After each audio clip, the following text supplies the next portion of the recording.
I have been interested in the issue of Middle Eastern and North African minority groups, particularly Christians, for something like 15 or 16 years. I'm a real veteran of this Parliament now in my fourth term.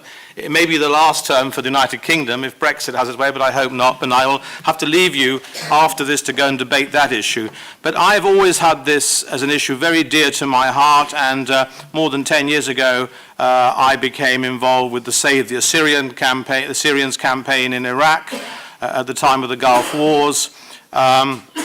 And what I have to say, which is a very deeply political comment, in those days my delegation was part of the EPP, and I have to say whenever I raised the issue of Christian minority rights, it had little or no support even from the Christian Democrats in this Parliament. It was deemed to be something politically incorrect, too delicate to touch, and probably not the kind of issue which was of burning concern, even then we were then sensing the problems that the Christian communities were facing already in countries like Iraq, but in other countries of the world, like in Egypt, in Pakistan, and so on. So I've taken a very long interest, and I've been a vice president of the Human Rights Subcommittee over the years. I'm now the coordinator on the Foreign Affairs Committee, and I raise these issues at every possible occasion. Currently, one of the hats I wear in the Parliament, I'm chairman of the Friendship Group for Kurdistan.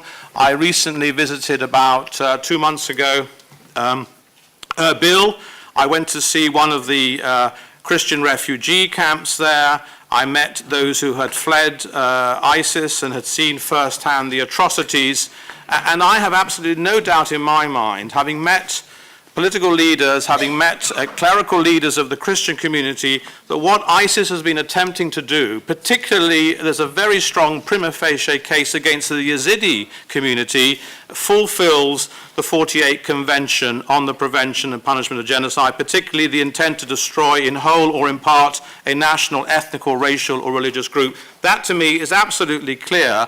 But I have to say, when I got back from Kurdistan, having agreed to do this, having met there the Commission for International Justice and Accountability, who were trying to record and document the atrocities, I raised this in a letter to my own party in government, my own foreign minister. I got a very evasive and strange answer. I raised it in a parliamentary question in this Parliament, and I have to say I detect some kind of embarrassment, or I wouldn't go as far as saying cover-up, but clearly there is a nervousness about actually using the genocide word because they know that has international legal connotations, and if it came out in a full UN-type genocide commission of inquiry, they would be afraid of the sort of, they would be afraid of the sort of evidence which might arise where some of our so-called Gulf allies, I won't name the countries, but we all know who we're talking about, Gulf allies, including a NATO member state, an EU candidate country,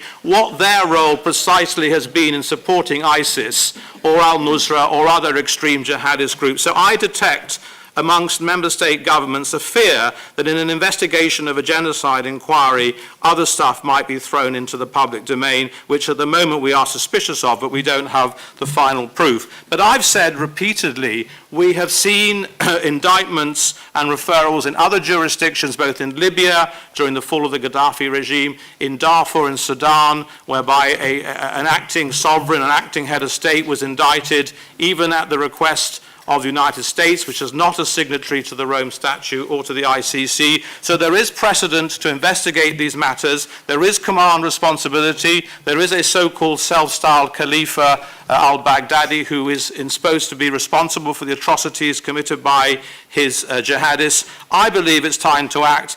I have personally met women from the Yazidi community whose entire male population, brothers, sons, husbands, have been beheaded and executed in their presence. It's one of the most atrocious things you can imagine for a human being, who have been totally stripped of all their dignity and made into sexual slaves and have managed to escape. I've met brave Yazidi women who are now fighting back as part of the Kurdish Peshmerga. It does make me quite angry and very emotional that the West has been inactive on this front. So that my case rests. I call it genocide, we all call it genocide, and we need action now. Thank you.